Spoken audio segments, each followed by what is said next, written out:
and welcome to another installment of the Collins Brothers Unleashed. This week, we are going to examine the RAND Corporation and its role as a modern epistemological cartel. Paul and I give an extensive explication of the concept of an epistemological cartel in our book, The Ascendancy of the Scientific Dictatorship. You can find links to the book up at the website there on Podomatic. You want the 2006 Book Search edition, which is twice the length of the original 2003 iUniverse edition, updated and expanded and revised. Also, at this juncture, we'd like to take a moment to thank our sponsor, Suge Koji's Martial Arts and Ninja Gear.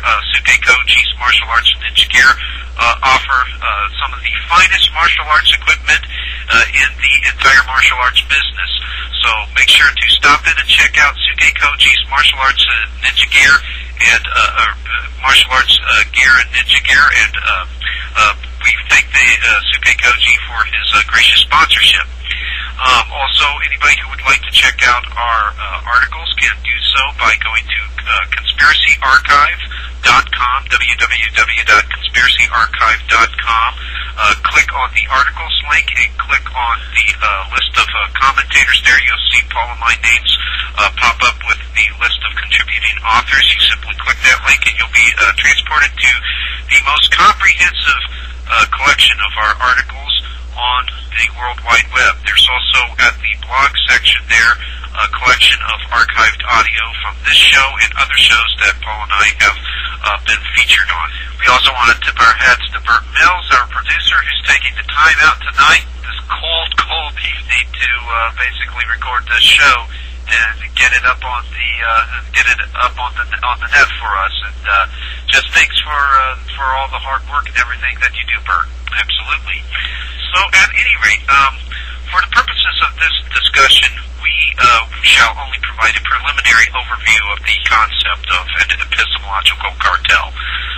Epistemology is one of the two core pursuits of theoretical philosophy. It is the study of knowledge and what is constitutive of knowledge. The term is derived from the Greek word episteme, which means knowledge. There is an epistemological dimension to science, as is evidenced by the etymology of that field itself. The word science is derived from the Latin root scientia, which also means knowing or knowledge.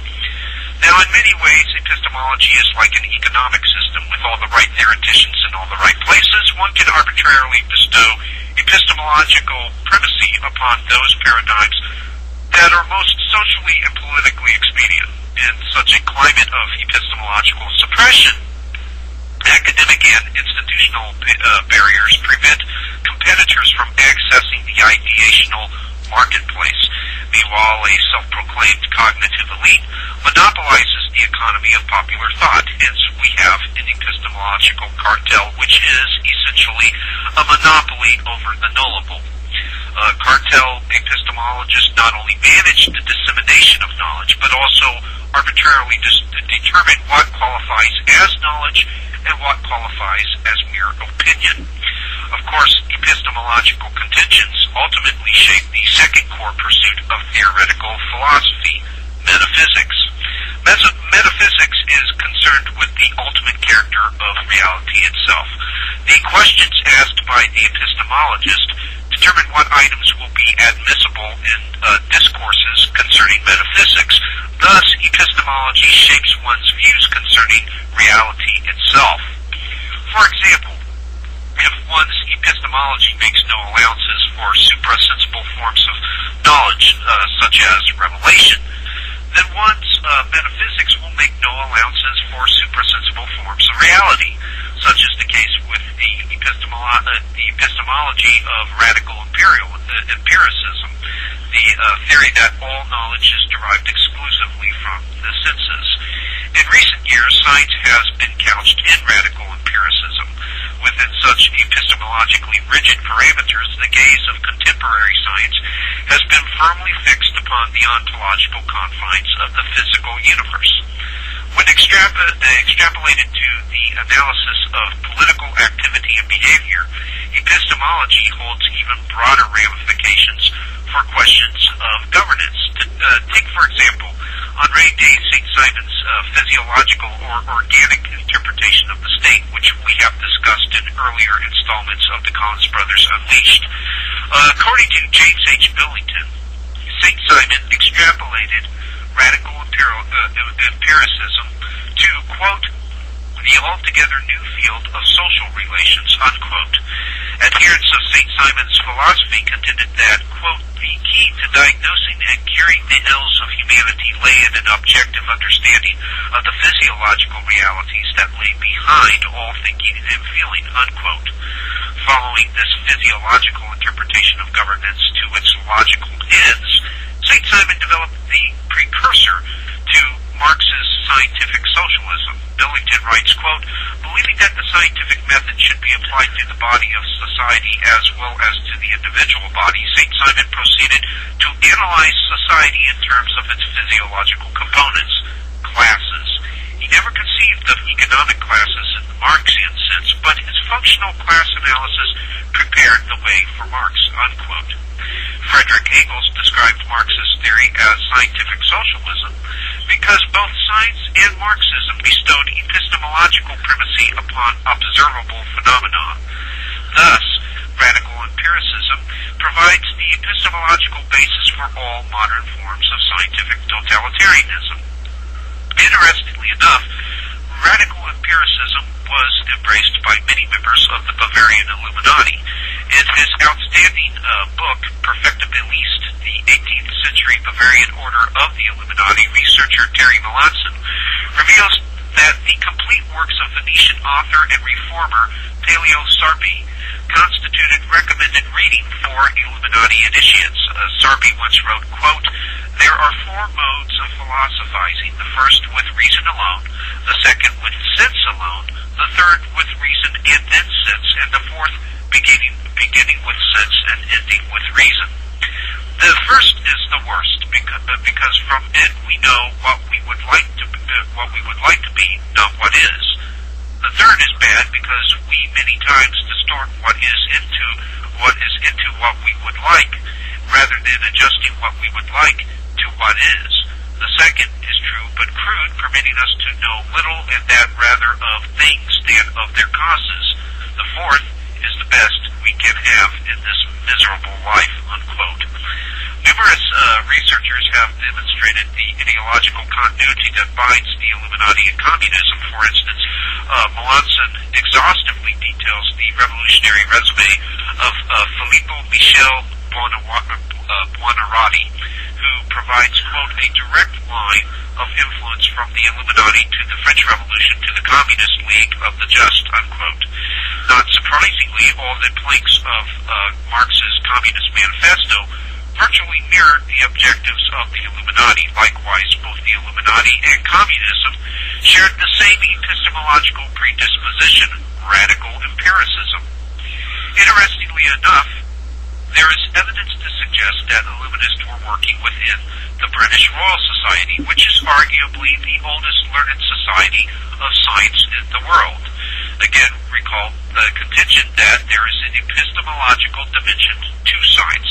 Thus, if Illuminists were working within the Royal Society, Illuminists were also played a key role in sculpting the epistemological dimensions of modern science. Paul and I discussed this topic at length in The Ascendancy of the Scientific Dictatorship. Revelations concerning possible Illuminist activity within the Royal Society were first made by Professor John Robison. Robison was the Secretary General of the Royal Society at Edinburgh.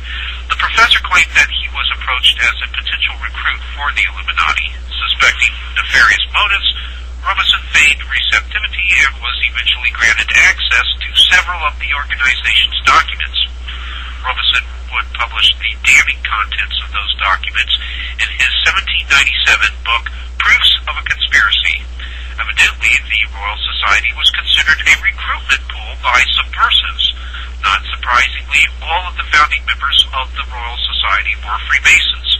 Historically, Freemasonry has acted as a conduit for radical revolutionary forces. The Royal Society was also an early epistemological cartel.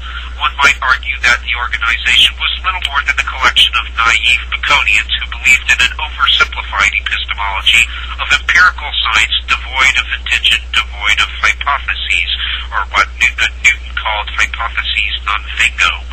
However, there was an inner circle within the Royal Society which Adrian Desmond and James Moore characterized in their autobiography over Darwin as, quote, a sort of Masonic Darwinian lodge invisible to outsiders, unquote. This inner circle was the X Club. Its members wielded a substantial amount of influence over every famous scientist at the time. All of its members, except Herbert Spencer, were secretaries or presidents of learned societies. T.H. Huxley presided over the group, which would manipulate the scientific press. One of the most prevalent examples of the X Club's media manipulation was its obfuscation of the Bathybius E. coli scandal.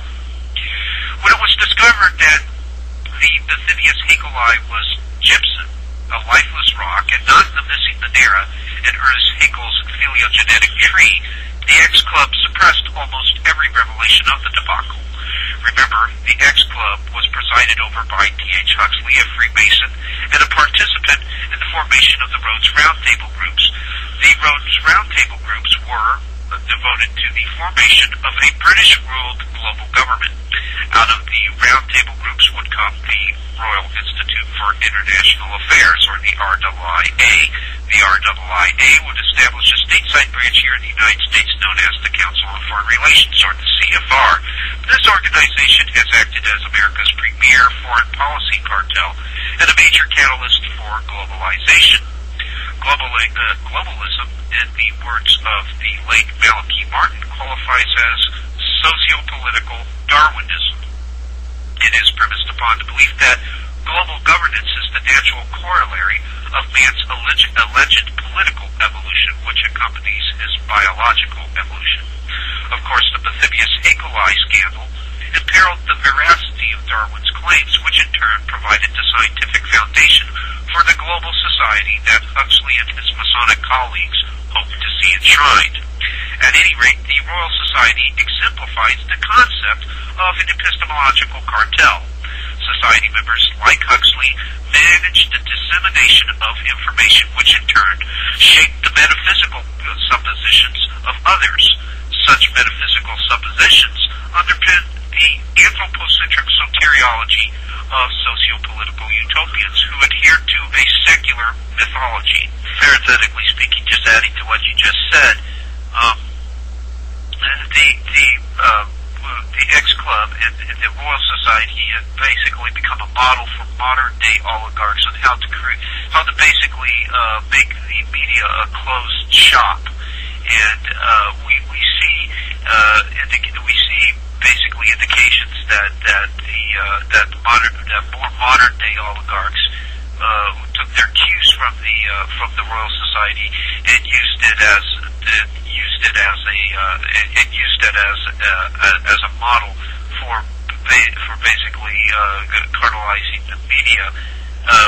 Returning to the example of the Council on Foreign Relations, the aforementioned elite combine.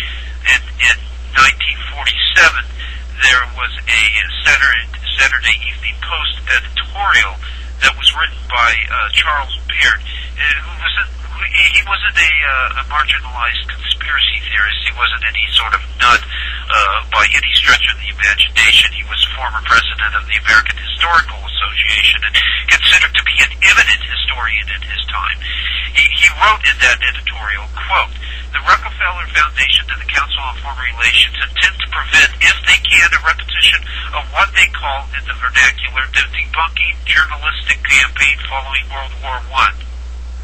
Translated into precise English, this means that the Foundation and the Council do not want journalists or any other persons to examine too closely and criticize too freely the official propaganda and official statements relative to our basic aims and activities during World War II.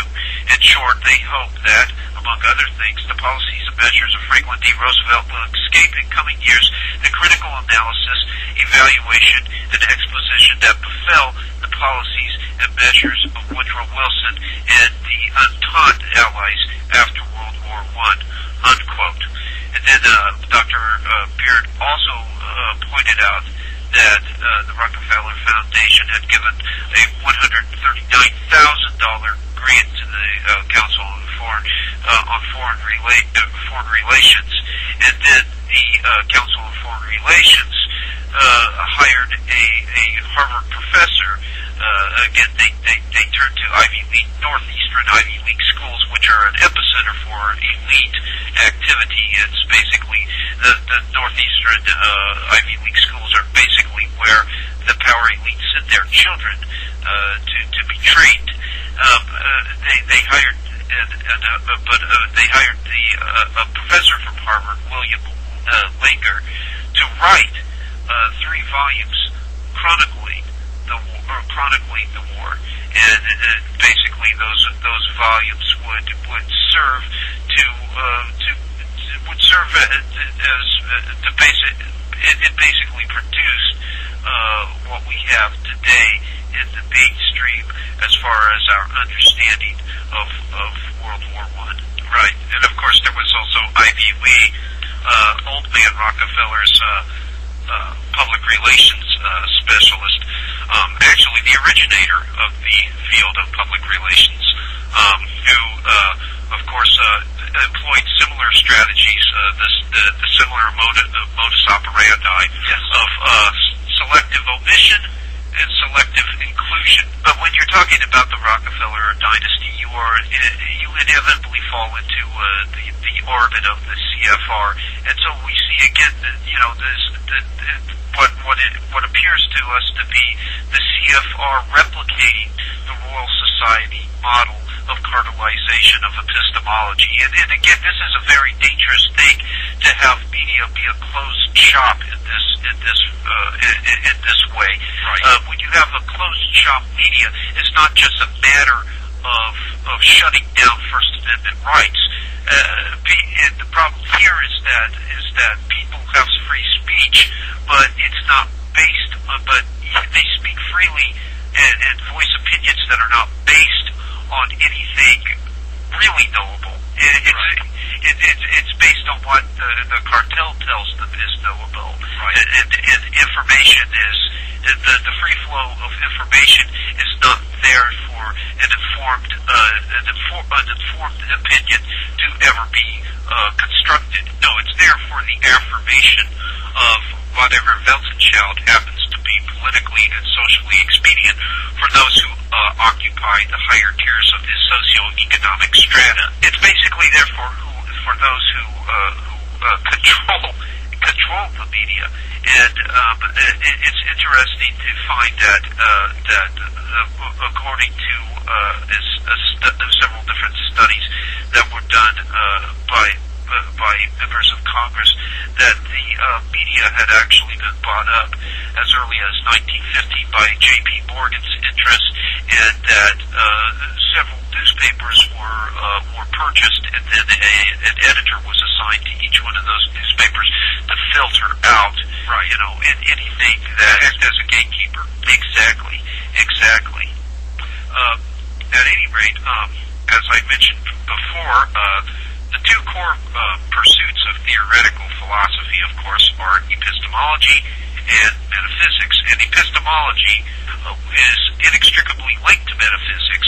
Epistemology will shape whatever discourses take place over metaphysics, because it will determine what items are admissible, what knowledge, what forms of knowledge are admissible in discourses concerning metaphysics. Thus, epistemology shapes one's views concerning reality itself, because metaphysics concerns itself with the ultimate character of reality.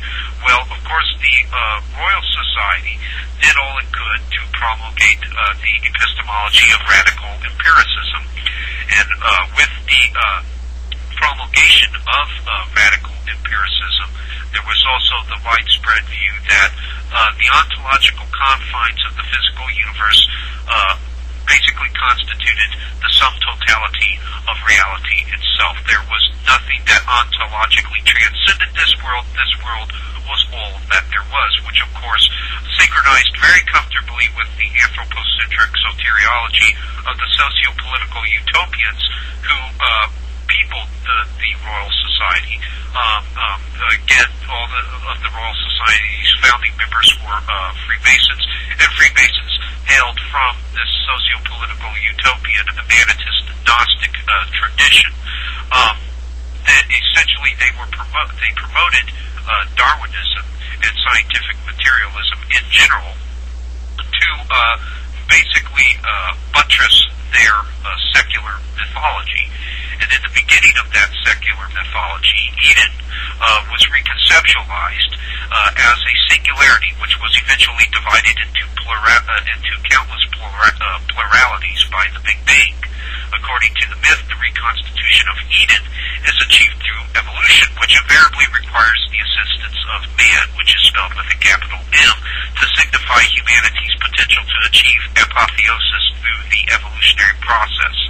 Man unites evolution with the science of progress, which is bodied forth through biological methodologies such as eugenics, population control, selective breeding, compulsory sterilization, what have you, and social methodologies such as communism, fascism, other forms of socio-political utopianism disseminated on the popular level as some variety of socialism. As evolution is guided down the desired course, man returns to the singularity, that is to say, a world government, and a unified consciousness, a political, spiritual, economic, and mental singularity, a complete and total homogeneous unity. Thus, Eden is reborn. However, Eden is confined to the ontological plane of the physical universe, and immortality is attainable only through the continuity of the species. The epistemological cartel of the Royal Society helped to legitimize this secular myth. Epistemological cartels thrive within bureaucracies. Not surprisingly, labyrinthine bureaucracies are endemic to communist regimes. Marx once stated, quote, "The bureaucracy is a circle from which one cannot escape. Its hierarchy is a hierarchy of knowledge. The top entrusts the understanding of detail to the lower levels, whilst the lower levels credit the top with understanding of the general, and so are mutually deceived," unquote. There can hardly be a better description of an epistemological cartel. Again, we see the theme of an elite managing the essential flow of information for the purposes of legitimizing politically and socially expedient suppositions. Such was the case with the Soviet bureaucracy, which regulated the flow of information so as to buttress the primacy of the omnipotent state. Marx correctly observed that, quote, "For the bureaucrat, the world is a mere object to be manipulated by him," unquote. A contemporary example of an epistemological cartel is the RAND Corporation. RAND is an acronym for Research and Development. RAND was created in 1946 to provide analyses and research for the United States Armed Services under a contract to the Douglas Aircraft Company. However, the organization divorced itself from Douglas and became an independent nonprofit organization in May 1948. This separation was subsidized by the Ford Foundation, which some researchers claim financed counterinsurgency programs in Indonesia and other countries. There is evidence that the Ford Foundation is also financing radical revolutionary movements in the United States as well. Paul and I discussed this at length in The Ascendancy of the Scientific Dictatorship. New American journalist William F. Jasper reveals that, quote, "A tabulation of Ford Foundation grants to the Hispanic radicals during the period of 1968 to 1992 came to over $31 million, unquote. By the way, the Hispanic radicals to which Jasper is referring are the revolutionaries of La Raza movement, who seek to basically realize the goals of Reconquista, that is, reclaiming the southwestern United States, which, according to their own personal revolutionary myth, the social myth to which they adhere, constitutes the true Aztec kingdom to which they are heirs.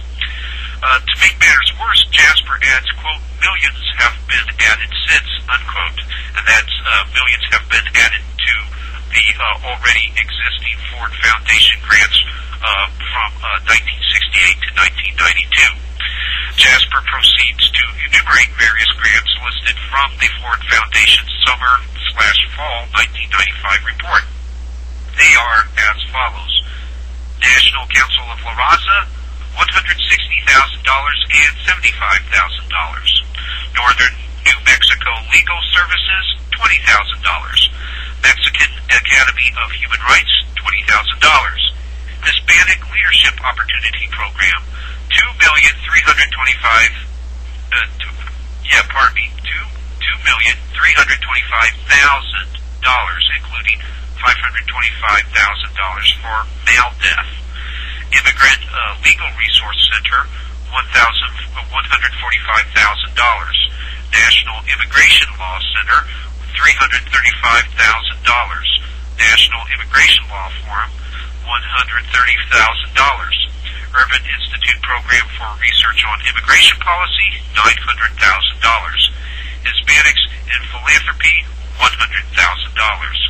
All of these constitute the various grants listed on the summer/fall 1995 report from the Ford Foundation. Yet perhaps the most disturbing revelation concerning the Ford Foundation was made by Norman Dodd of the Congressional Reese Commission in 1954. According to Dodd, H. Rowan Gaither, the junior president of the Ford Foundation, told him, quote, all of us here at the policymaking level have had experience with directives from the White House. The substance of them is that we shall use our grant-making power so as to alter our life in the United States that we can be comfortably merged with the Soviet Union, unquote. The psychological groundwork for such a merger was laid during the Cold War, which dichotomized the populations of both East and West in dialectical fashion, with hopes of facilitating an Hegelian synthesis.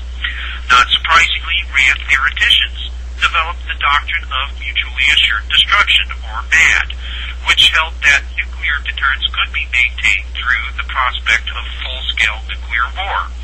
MAD was developed under the guidance of Robert McNamara, America's 8th Secretary of Defense and a consummate insider, also an advocate of population control. One of the foremost Rand theoreticians who worked on the question of nuclear war was Herman Kahn, an enigmatic fellow who inspired the central character of Stanley Kubrick's Dr. Strangelove. Kahn was one of several Megadeth intellectuals who helped to perpetuate the nuclear anxiety that rendered so many minds tractable during the Cold War. He did this by formulating hypothetical scenarios that in turn paid credence to inflated threat assessments of the Soviet Union. In so doing, Kahn consistently bombarded the American imagination with increasingly apocalyptic images. New Yorker writer Louis Madan synopsizes Kahn's role in this project in fear. Quote, the early Cold Warriors, people like Dean Acheson, Paul Vinci, and the members of the Committee on the Present Danger were at least as worried about American attitudes as they were about Soviet intentions. Obsessed with preparedness, they sometimes did not scruple about overstating the threat for which preparation was necessary. They practiced psychological warfare on their own people. Strategists like Kahn and Wohlstetter, that is, Albert Wohlstetter, abetted this politics not by inflating the facts, but by doing what they thought it was their job to do, thinking down the road around the next technological and geopolitical bend. They wrote about things like hardening bomber bases and missile silos long before the Soviets had any ability to land warheads on targets that small. They were not responsible for starting the arms race, but the more more they speculated on the unknown terrors of the future, the faster the race was run. The bomber gap, the missile gap, the mine shaft gap. Rand flourished on gaps. So did the armed services and the weapons manufacturers. When Eisenhower in his farewell address warned of the military-industrial complex, this was the intersection of mutually reinforcing interest he had in mind. What drove the Cold War, though, was not business or science. It was the factor that is supposedly bracketed off in systems analyses. Politics, the opportunities for partisan gain made available by gesturing towards the ubiquitous shadow of an overwhelming emergency. And the manipulation was not all on one side. If the United States assigned the Soviets the role of mechanized enemy other, the Soviets did their best to play it. The occasional hyperbole of the Committee on the Present Danger was nothing compared with the bluster of Khrushchev and Gromyko, men who had their own domestic constituencies to worry about. And it served both sides in the Cold War to take each other's rhetoric at face value, unquote. The Cold War superpowers' mutual credence to each other's rhetoric gave rise to a particularly bizarre epistemology that was couched in Hegelianism. Cold War epistemology represented a merger of pathology and politics. Mental, social, and linguistic abnormalities guided many of the activities associated with governance at the time. Because the Cold War milieu was governed by Hegelian activists who viewed conflict as the driving force of history, political discourses became inherently Manichaean in character, promoting intractable binary oppositions. Of course, the perpetuation of such binary oppositions served the purposes of the global oligarchical establishment, which sought to synthesize the logically and morally bankrupt polar extremes that populated the Cold War. Of course, John Stuart Mill correctly observed that, quote, conservancy with Hegel tends to deprave one's intellect, unquote. Such intellectual deprivation was prolific within the dialectical climate of the Cold War. This logical subversion is demonstrable in the vernacular invoked by Cold War theoreticians. The very term Cold War is formed from a juxtaposition of contradictions. A true war is not by definition cold. A war stipulates the armed conflict between two sovereign states, two or more sovereign states, yet the East and West never officially engaged in direct conflict during the Cold War.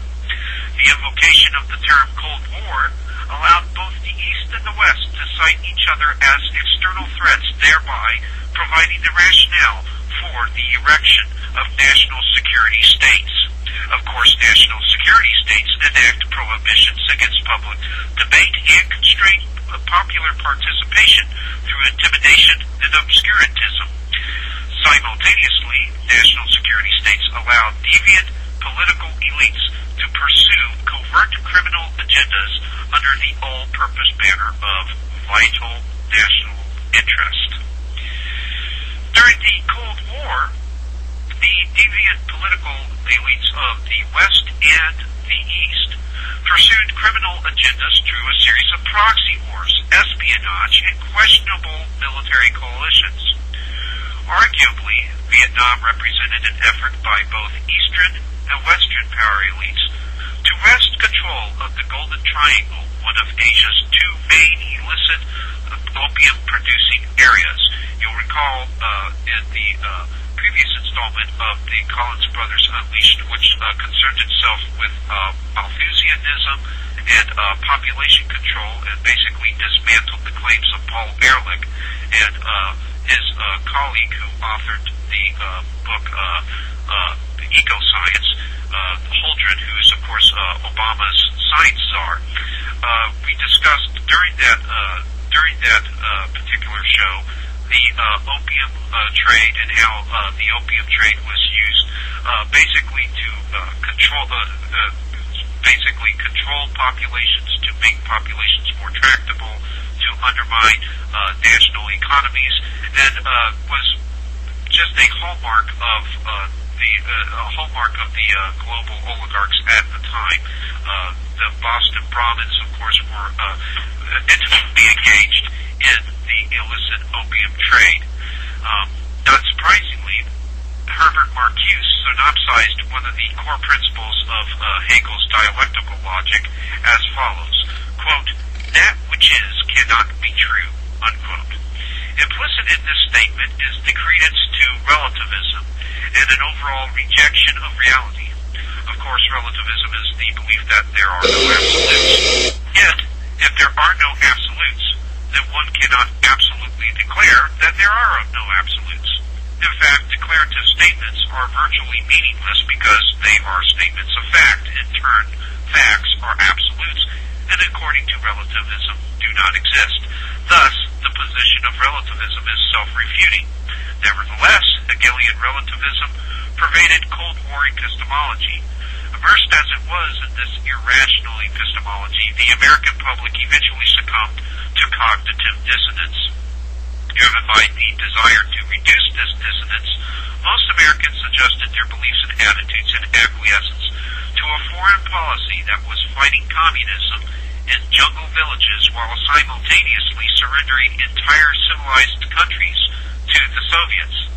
Inoculating the American psyche with cognitive dissonance was precisely the role served by the cartel epistemologists of Rand. Before we proceed any further, I'd like to take this moment again to thank our sponsor, Suke Kochi's Martial Arts and Ninja Gear. Suke Kochi's Martial Arts and Ninja Gear provides a wide array of martial arts equipment, instructional tapes, booklets, swords, grappling hooks, uniforms, and everything else for your martial arts needs. So, make sure to check out Suke Kochi's Martial Arts and Ninja Gear. We'd also like to take this moment to let the listeners know where they can check out all our writings on the World Wide Web. You can do so by going to conspiracyarchive.com. That's www.conspiracyarchive.com. Click on the articles link. You'll be taken to a list of contributing authors there. You'll see all of my names listed there. Simply click on the link, and you will be taken directly to the most comprehensive collection of our articles on the World Wide Web. Lastly, if you'd like to check out a copy of our book, The Ascendancy of the Scientific Dictatorship, which discusses many of the topics that we're discussing tonight, a link is there at our Podomatic page. You want the 2006 Book Search edition. That's the expanded and revised edition of the book. It is twice as large as the 2003 iUniverse edition, and many of the predictions that we made in that book are actually in the process of unfolding right now in this present stage of human history. Again, the full title for the listeners is The Ascendancy of the Scientific Dictatorship, an examination of epistemic autocracy from the 19th to the 21st century. Moving on now, next we are going to look at how the Rand Corporation managed the flow of information to shift the blame for the Vietnam War away from civilian policymakers to the military. Now, going into this, it is important to remind the listening audience that we definitely do not think the military is lily white. In our episode over the subversion of the United States military, we pointed out that America's protracted imperial mobilization has led to a dropping of the guard in the U.S. Armed Services. Bakers can't be choosers, and the military has found it necessary to drop recruitment standards and allow the most questionable individuals into its ranks to sustain the troop levels that an empire demands. As a result of this, a subculture of crime and lawlessness has grown up in the military, and we are nowhere near close to being done saying what there is to say about that issue. Again, we've already visited that topic in the episode over the subversion of the U.S. military. We do encourage everybody to go back, revisit that episode, listen to it again, and we intend on revisiting the topic ourselves in future episodes. Still, the military is, by and large, merely carrying out the wishes of civilian policymakers, and these policymakers seek to always fly free and clear of any criticism when the implementation of their policies leads to disaster. And nowhere do we find this fact more painfully illustrated than the Vietnam War. Much of the Vietnam War debacle should be blamed on establishment members who comprised President Lyndon Johnson's advisory group. Johnson referred to this group as the Wise Men. The Wise Men included several top establishment luminaries, such as Robert Lovett, John McCloy, Averill Harriman, and Dean Acheson. There were 14 members of the Wise Men, and 12 of them were members of the Council on Foreign Relations. Again, the Council on Foreign Relations is an elite combine that we have examined before in the past and examined earlier in this particular episode. The CFR is dominated by a globalist worldview, and they basically wish to undermine national sovereignty in order to bring about the death of the nation-state system and the introduction of the era of world government. What many establishment figures understand is that in order to undermine national sovereignty, you must play the hawk periodically and promote interventionism. If a country can intervene in another country's internal affairs, the national sovereignty is rendered a meaningless concept. The establishment members of Johnson's Wise Men understood this all too well, and they began pushing the president to involve the United States militarily in the affairs of the easternmost country of the Indochina Peninsula and Southeast Asia, Vietnam.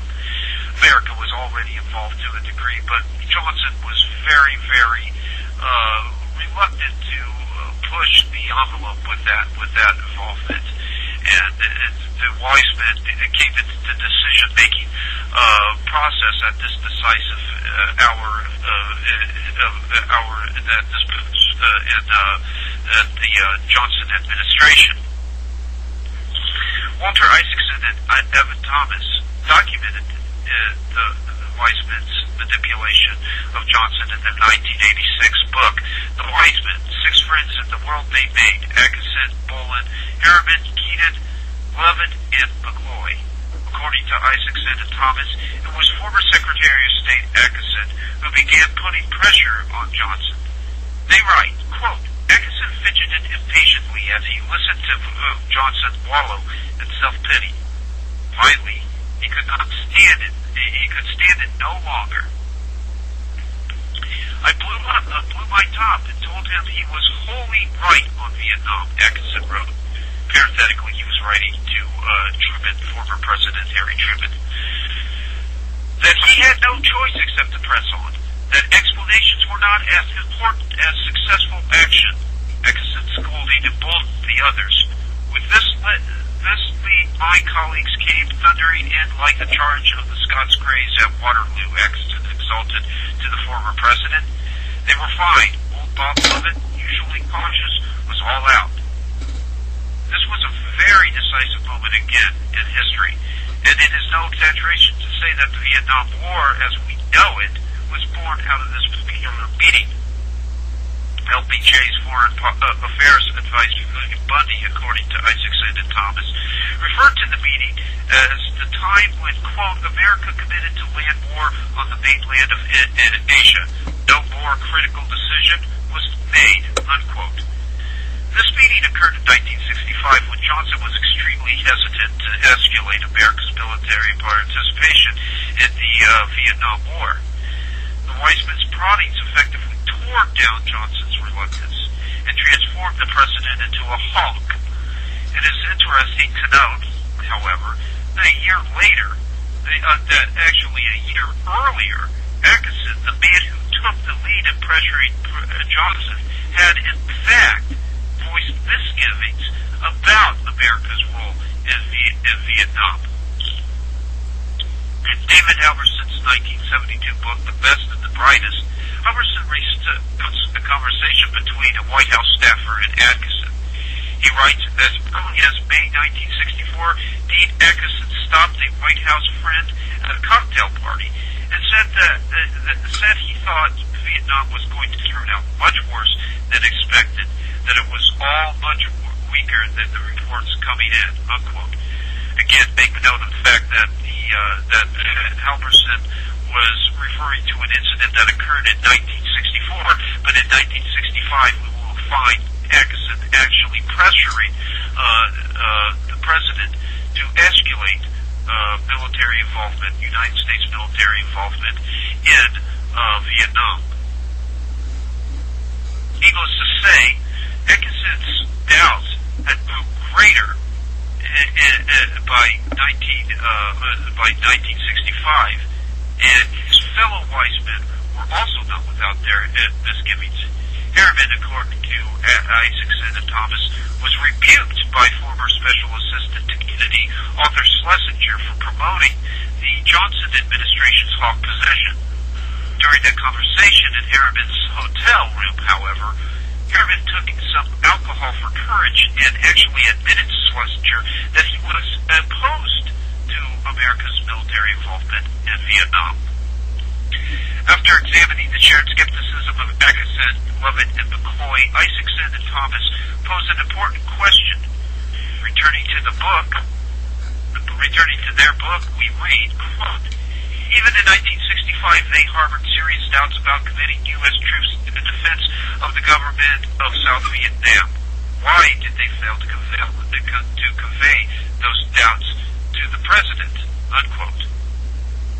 It is certainly an important question. It's probably the key question, in fact, but it is one that Isaacson and Thomas failed to answer. In 1968, the Weizmann performed the Great Betrayal, using recent negative briefings as a pretext to abruptly change their position on Vietnam.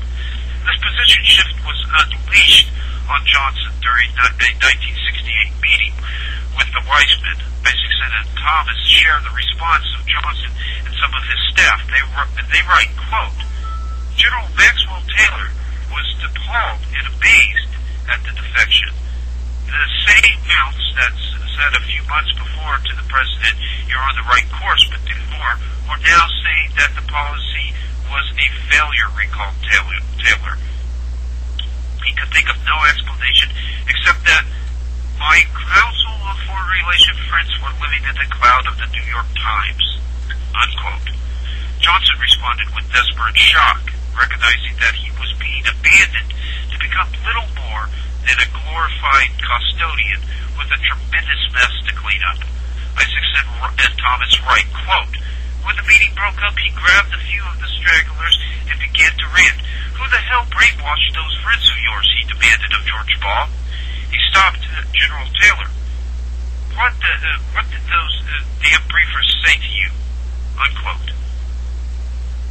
It should be obvious to even the most casual observer that establishment members at the policy-making level of government, all of whom were civilians, deserved the lion's share of the blame for Vietnam. This, however, there was an attempt, however, to cover this up by what appears to have been calculated leak from the Rand Corporation. This leak was carried out by a U.S. military analyst and Rand Corporation employee, Daniel Ellsberg. In 1971, Ellsberg leaked the Pentagon Papers, a top-secret Pentagon study concerning the U.S. government's Vietnam policy, to the New York Times.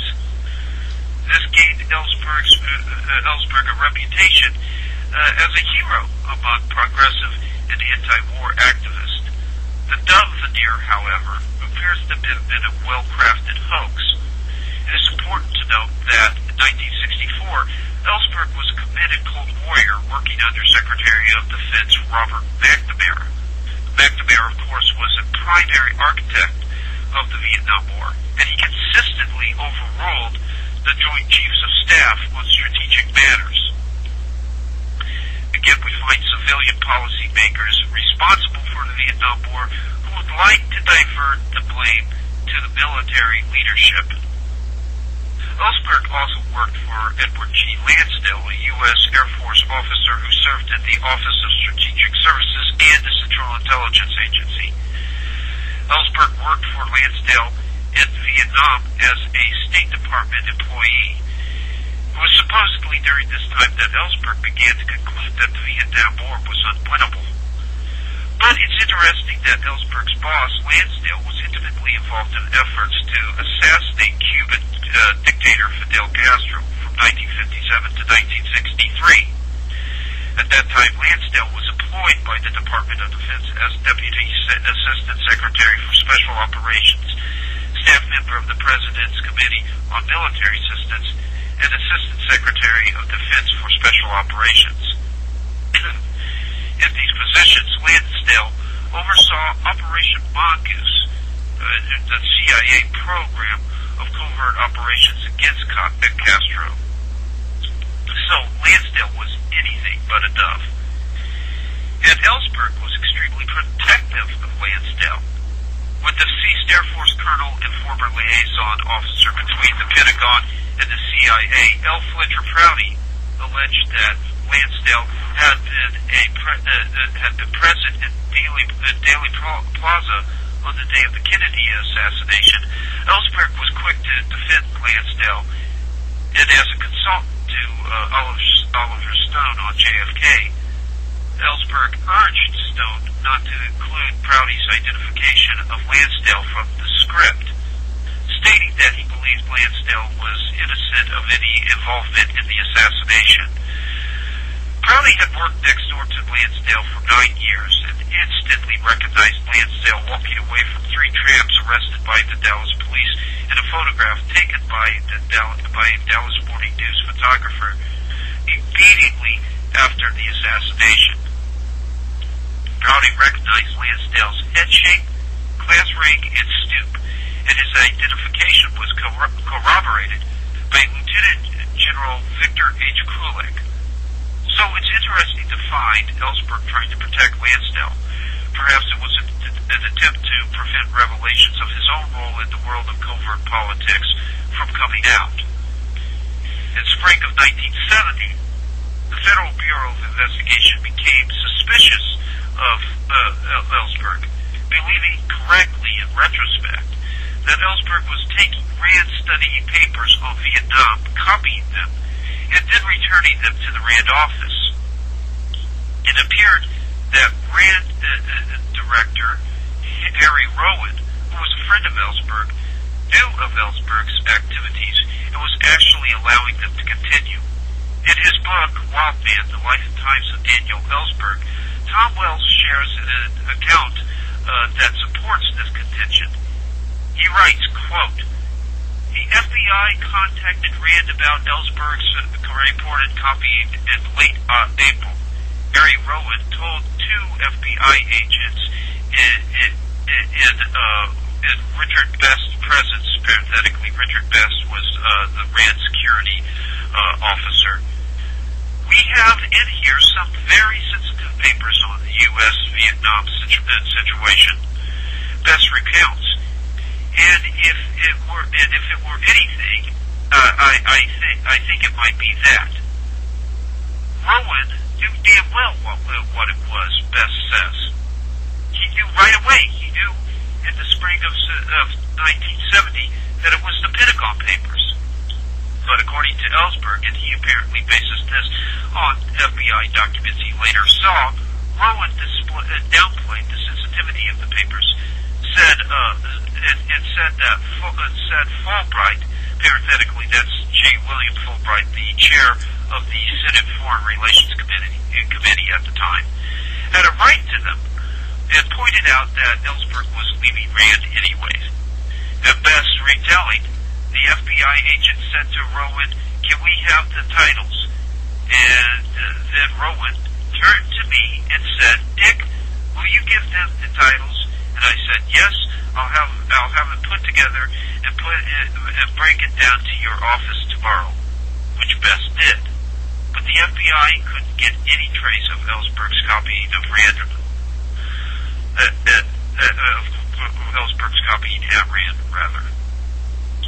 Rowan, it appears, did not take the FBI investigation all that seriously. The FBI's allegation was unproven. The Bureau itself could not act. Rowan did not alert the Defense Department's security officials of the investigation. That would later infuriate those officials. Nor did he direct that RAND undertake its own investigation. Further, Rowan didn't speak to Ellsberg about the FBI's visits, nor did he move to get Ellsberg's security clearance revoked, a drastic step. In the meantime, Ellsberg kept copying, including a lot of the hottest stuff he recalls. Rowan's inaction, in part a product of his friendship with Ellsberg, would prove costly to him, unquote. What that lengthy quote basically seems to imply is that Rowan was being intentionally inactive. And note that Wells also states that Rowan's inactivity was partially motivated by his friendship with Ellsberg. Leaks from the RAND Corporation seem to be systemic in nature as well. The revelation of former FBI translator and whistleblower Sibel Edmonds seems to support this contention. While again, Rowan's inactivity was only partially motivated, and the motivation may have also been systemic in the case of Ellsberg as well. And FBI translator Sibel Edmonds' own testimony seems to support this contention. While with the Bureau, Edmonds found evidence that people in the RAND Corporation were recruited by a Turkish and Israeli RAND criminal intelligence network with connections to Pakistan and Saudi Arabia. These RAND people were used to steal nuclear weapons secrets.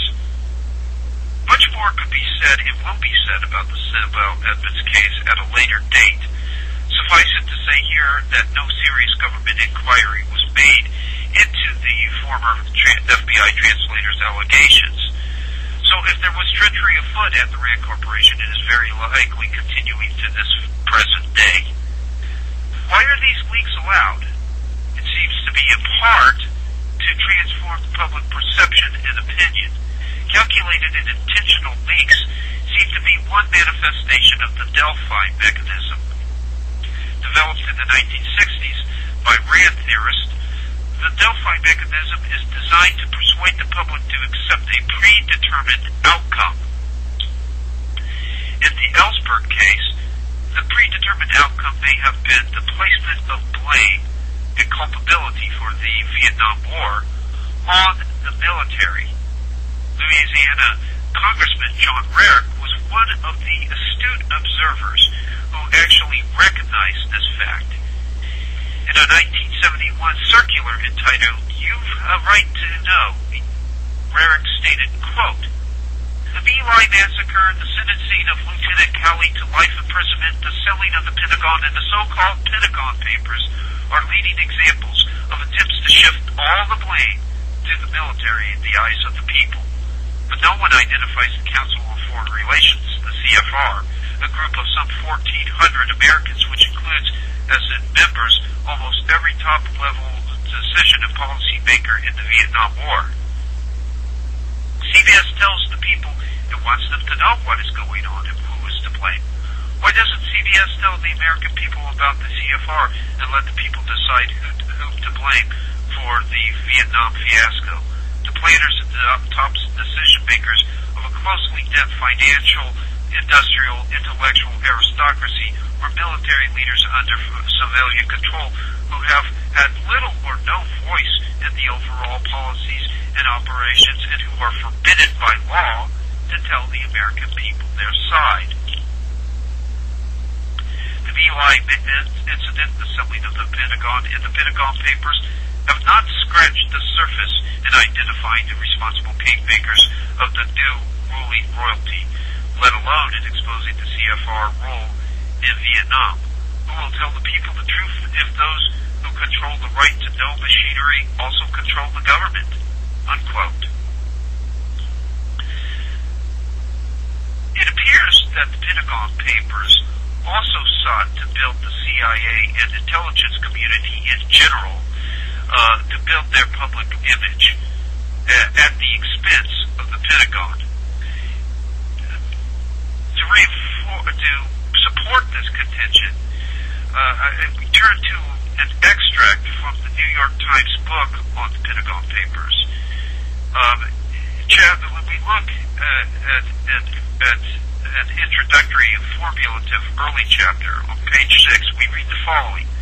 Quote, the Pentagon account discloses that most of these major decisions from 1950 on were made against the advice of the American intelligence community. Intelligence analysts in the CIA warned that the French Emperor Baudin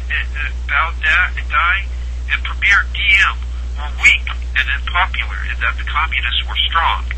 In early August 1954, for example, just before the NSC decided to commit the U.S.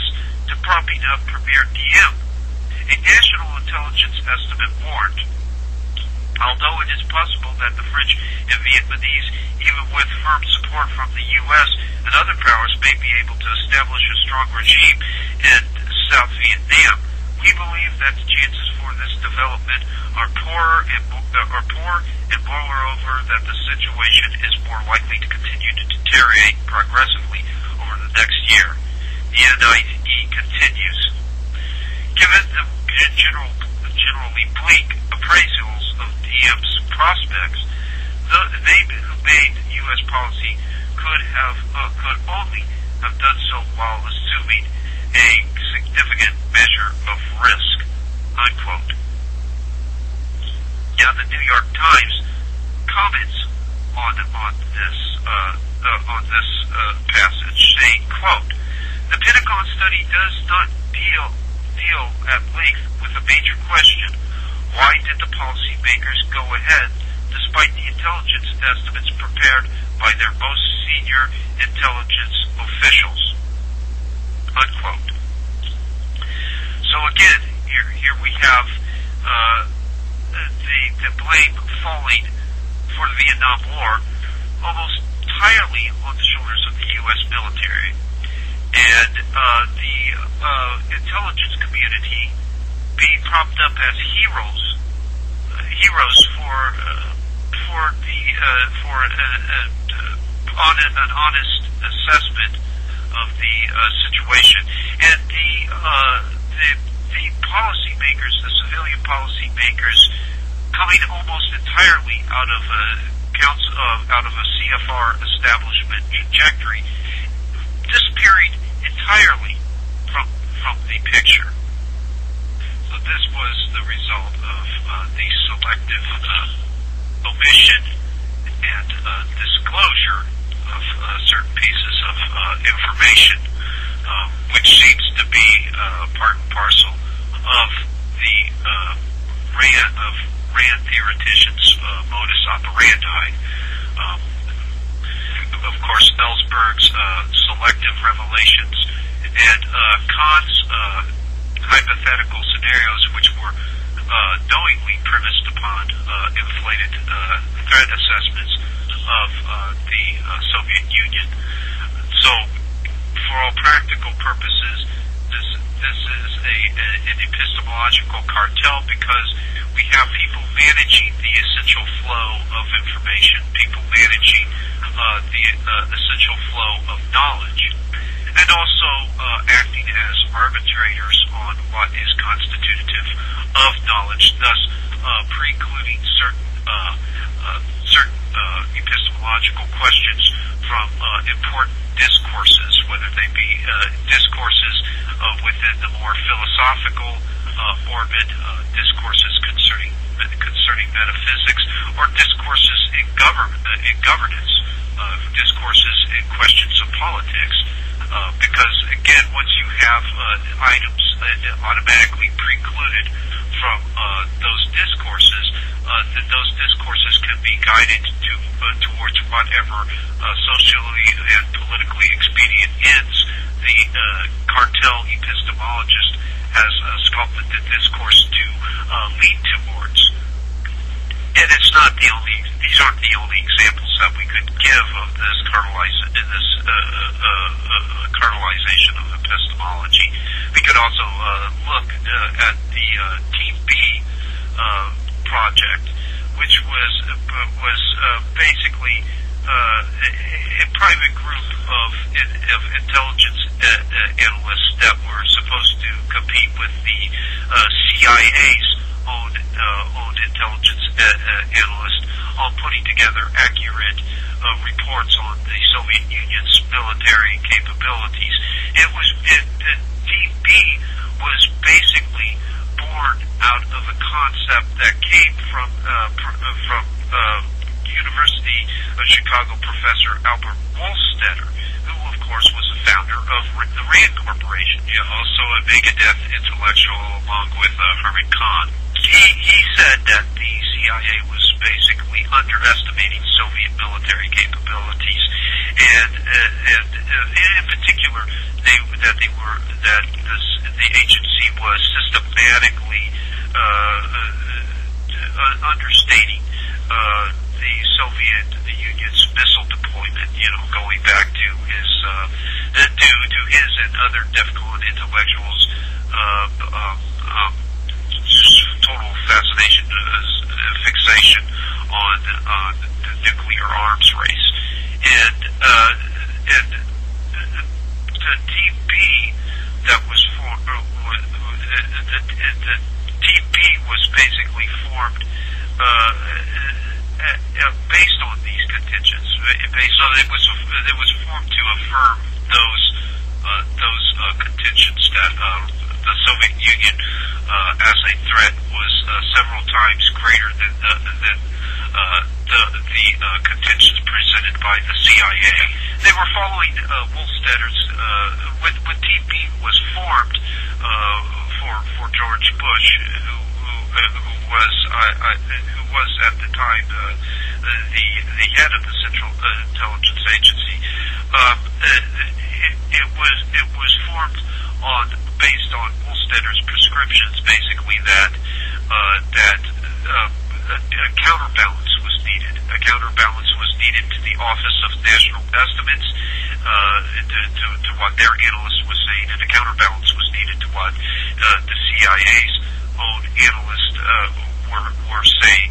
And of course, the Team B ended up coming out with very, very exaggerated estimates concerning the military capabilities of the Soviet Union and the deployment of their missiles. Now, it was done in part.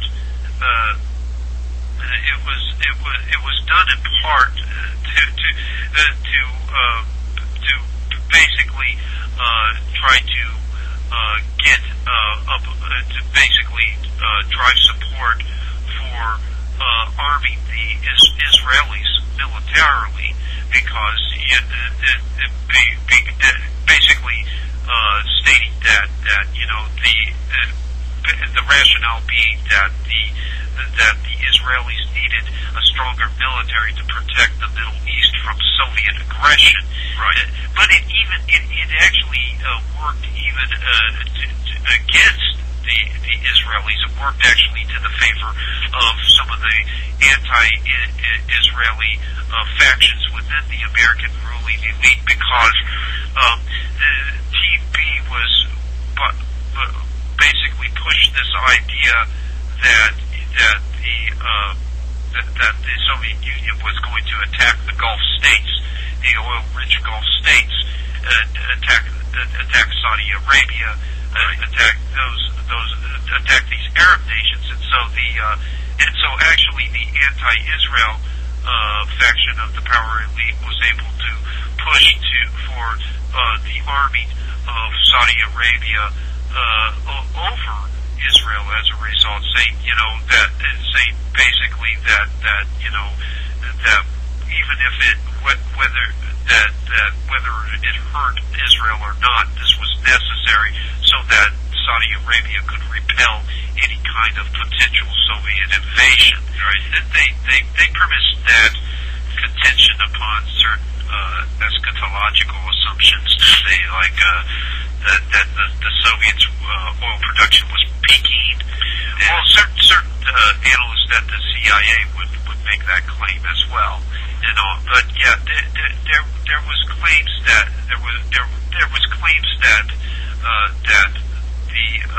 at first that Russia was peaking, and that because Russia was starting to dwindle in its oil resources, it was going to be forced to basically engage in a resource war, right? And go in and subjugate the kingdom of Saudi Arabia and take their oil reserves.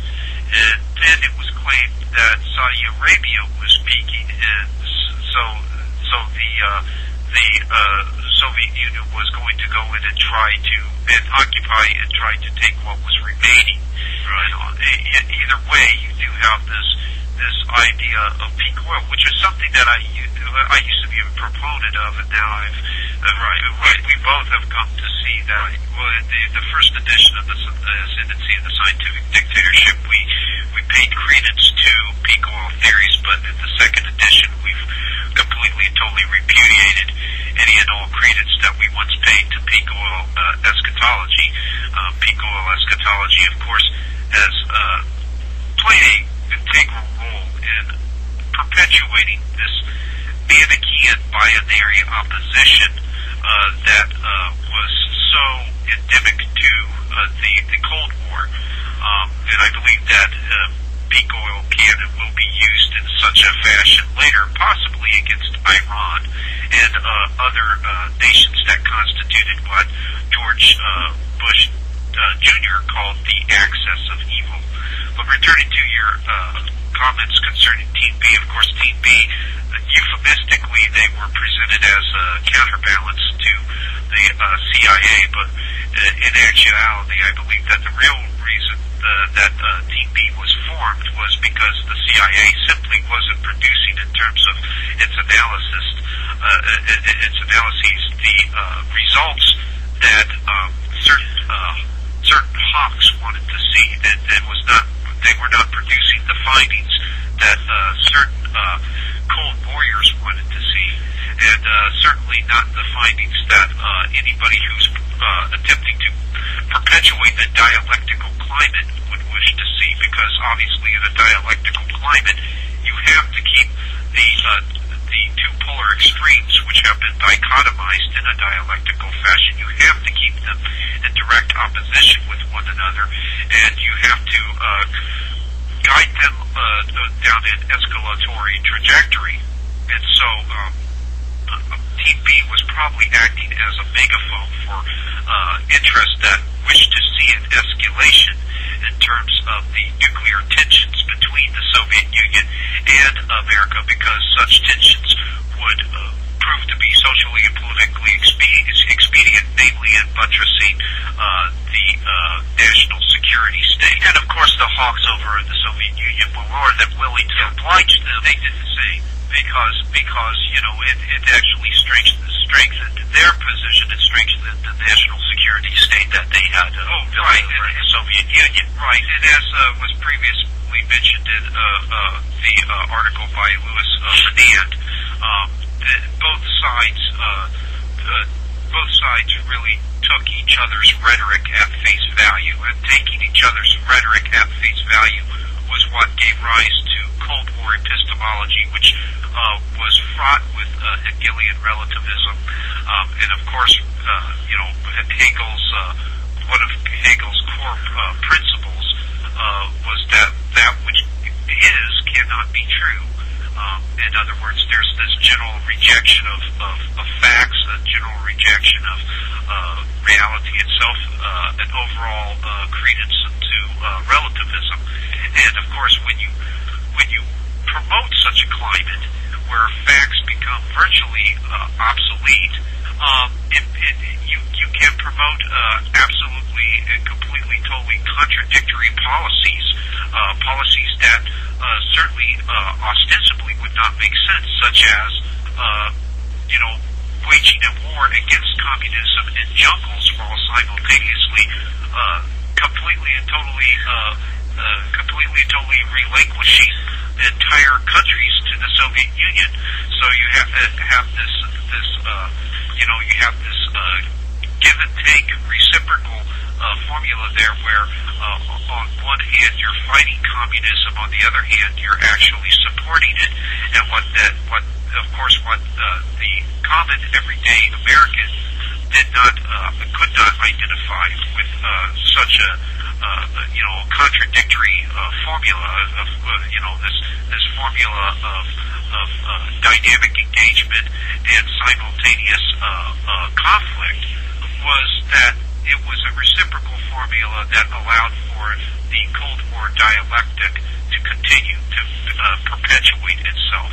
Yeah, there were people actually in the military that saw this contradictory kind of policy going on. Where a war is being conducted by the policymakers call for a war to be conducted, and then the very enemy that we are fighting is actually supported on the other hand. Right. Lieutenant General Ira C. Eaker wrote the following concerning our policy with Vietnam, for instance. Quote, "Our political leaders elected to fight a land war where every advantage lay with the enemy, and to employ our vast sea and air superiority is very limited supporting and to employ our vast sea and air superiority in very limited supporting roles only." Unquote. So here we're supposed to the policymakers say we're supposed to conduct this land war against against the insurgency in Vietnam, and of course we comply. We say okay, and go along with it, but then the very ingredients that would be needed to win such a war of that nature, the sea and air forces are actually limited in their use, and we would need something like that over in Vietnam, because just relying on our land forces would leave us sitting ducks to it. The people that were indigenous to the area understood the land, understood where they could hide, understood how they could use the environment to their advantage against American soldiers. All those elements were requisite for the success of the Vietnam campaign, but of course all those requisite elements were not employed. Yeah. So another ingredient that was not employed was the element of surprise, which is probably the most important. Returning to General Ira C. Eaker's quote, we read, quote, surprise, perhaps the greatest of the principles of war, was deliberately sacrificed when our leaders revealed our strategies and tactics to the enemy.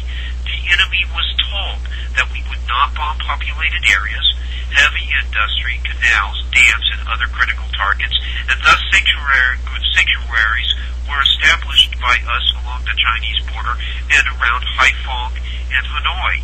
This permitted the enemy to concentrate anti-aircraft defenses around the North Vietnamese targets that our Air Force was permitted to attack, greatly increasing our casualties. Missiles, oil, and ammunition were permitted to enter Haiphong Harbor unmolested without protest. Unquote. Yeah. So, for all practical purposes, what's implicit in those revelations is a policy of deliberate mismanagement. Evidently, either the Vietnam War was plotted out by a hopelessly incompetent array of policymakers, which that demonstrates credulity given the fact that establishment luminaries, such as those that populated the policymakers behind the Vietnam War, those who comprised the wise men, are individuals of above average intelligence. Right. It's the appellation wise men. But so either A, they're hopelessly incompetent, which certainly does not seem to be a viable option, or B, winning the Vietnam War was not in their interest. And so they, in all likelihood, mismanaged it deliberately, so as to continue to perpetuate the Cold War dialectic of East versus West, also to facilitate the consolidation of the Golden Triangle, which is one of Asia's illicit opium-producing areas, and also to probably further other agendas as well, undermining of the United States, the overall perception that communism was inexorably absorbing most of the known world, and so it would be necessary to oppose communism with another variety of global governance, some sort of homegrown form of socialism, all of which is part of a dialectical framework, a Hegelian dialectic. And like I said earlier, Hegelianism pervaded Cold War epistemology, and the perpetuation of Cold War epistemology seemed to be the role that was served by the Rand Corporation, or theoreticians from the Rand Corporation, because these individuals were, for all practical purposes, skilled in managing the essential flow of information and knowledge. These individuals knew how to craft and sculpt public perception, public opinion, and they constituted cartel epistemologists.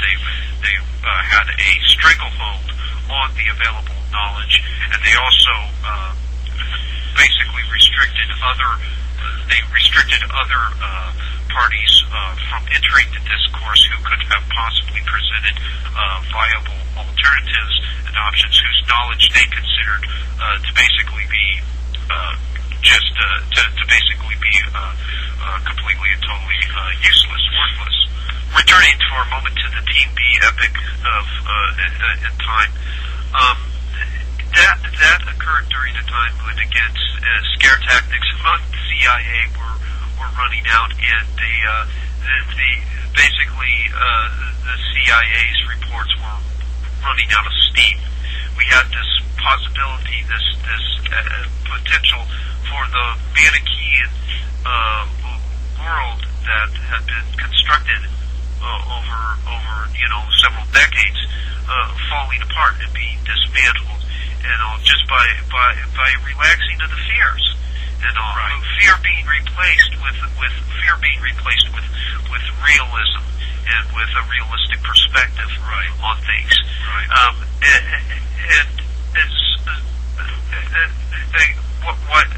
What the Team B did was basically rebuild in the public mind, in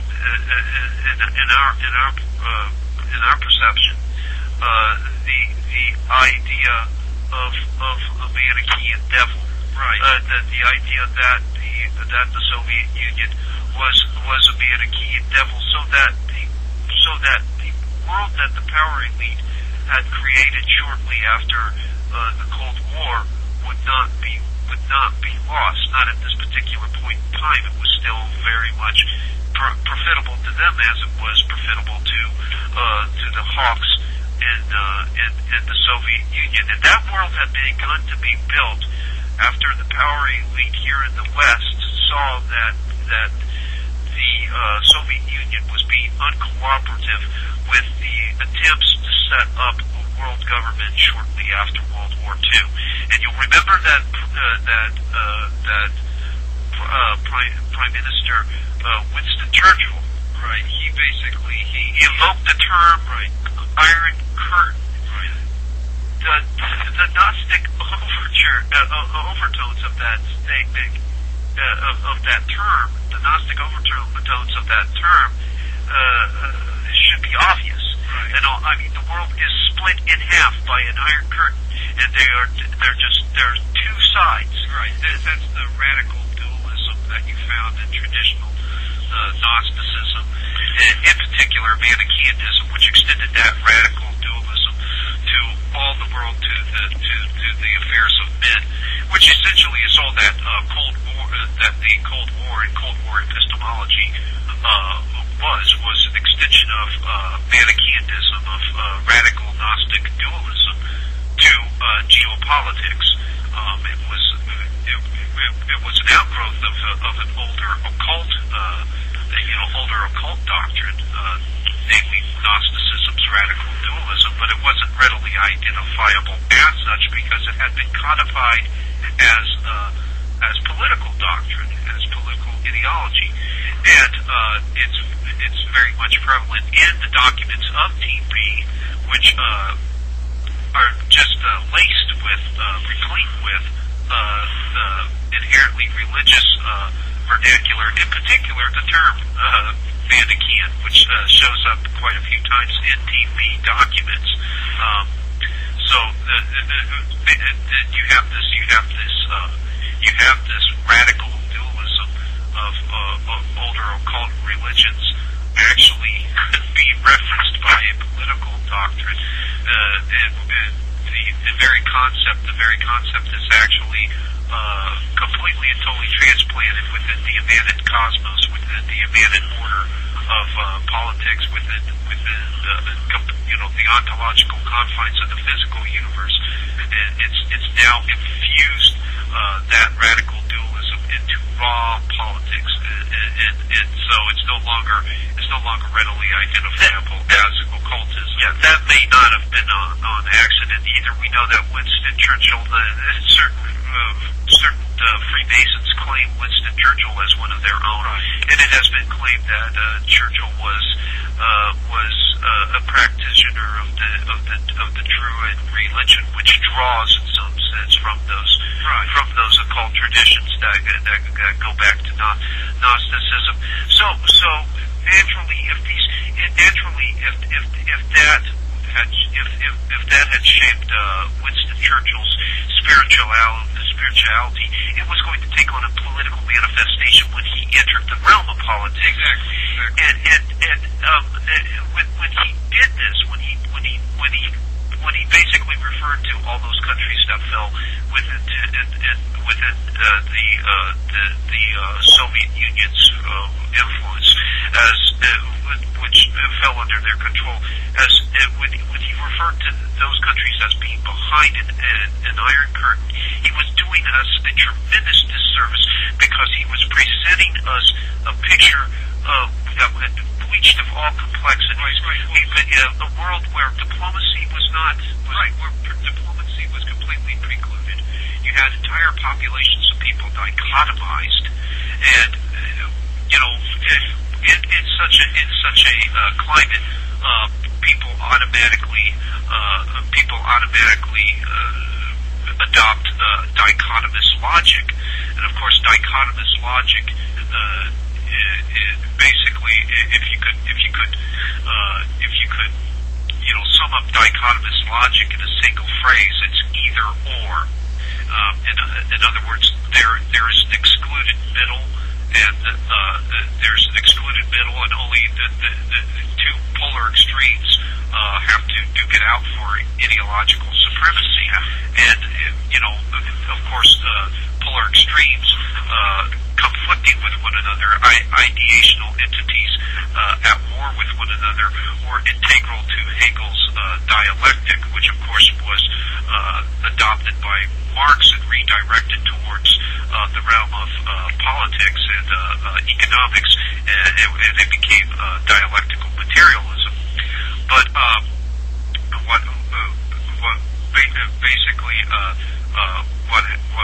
what happens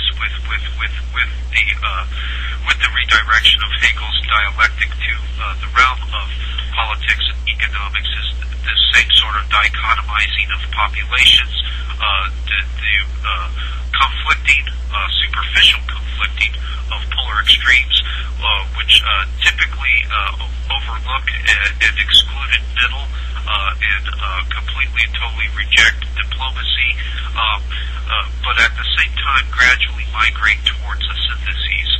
And so this Manichaeanism really lent itself to the dialectical process as it was expounded by Hegel and refined by Marx. Interestingly enough, Hegel was influenced allegedly by a Gnostic alchemist by the name of Christoph Oedinger. So there's a good possibility that the radical dualism of Gnosticism, in particular Manichaeanism, probably factored in heavily in Hegel's formulation of the dialectic. We're running close to the end now, but I would like to basically say a few more things concerning the Rand Corporation. I referred during this presentation to basically the Zabel Edmonds revelations concerning the use of Rand employees by this rogue criminal intelligence network to steal nuclear secrets. Now, why would the Rand Corporation allow or permit that kind of thing to go on? Because I do believe that a majority of these leaks are intentional and are calculated to basically serve an elite agenda, an agenda of deviant elites. Well, again, the stealing of those secrets in turn leads to nuclear proliferation, and we have a return to the kind of world that Herman Kahn was basically pushing, and the other DEFCON intellectuals that came out of Rand trajectory. A world filled with nuclear paranoia, nuclear anxiety, and a climate of fear which always lends itself to the creation and the maintenance of a national security state, and hopefully somewhere down the line in the eyes and the perspective of the power elite, a world government, a world where national sovereignty has been obliterated and an international entity has taken the place of national governments as the supreme law of the land. Basically, a world government could at some point be presented as being the only cure, the only ill to nuclear proliferation, the only thing that can prevent nuclear extinction is a world government. It would be a world government. We know that they have, in fact, presented it to the public in that light before, which is basically their own homegrown variety of socialism. It's not exactly the socialism that the hardcore Marxist of, say, communist Russia would like to see adopted, but it's socialism nonetheless. And they're thinking that's precisely what the fear of Soviet invasion and nuclear war, that's precisely what it promulgated. And we know that Cold War epistemology has experienced a resurgence, as is evidenced by the use of the term axis of evil. At any rate, we'd like to thank the listeners for tuning in. Feel free to drop us a line at our email address, thecollinsbros@yahoo.com. That's the Collinsbros, TheCollinsBros, yahoo.com. Check out our book, The Ascendancy of the Scientific Dictatorship. The link is there at Podomatic. And also feel free to check out our articles at conspiracyarchive.com. Just go there, click on the articles link. You'll be transported to a list of contributing authors to the website. You'll see our names there. Click on that link. You'll be transported to the most comprehensive collection of our articles on the World Wide Web. Thanks so much for tuning in, and we hope to see you again in the next installment of the Collins Brothers Unleashed.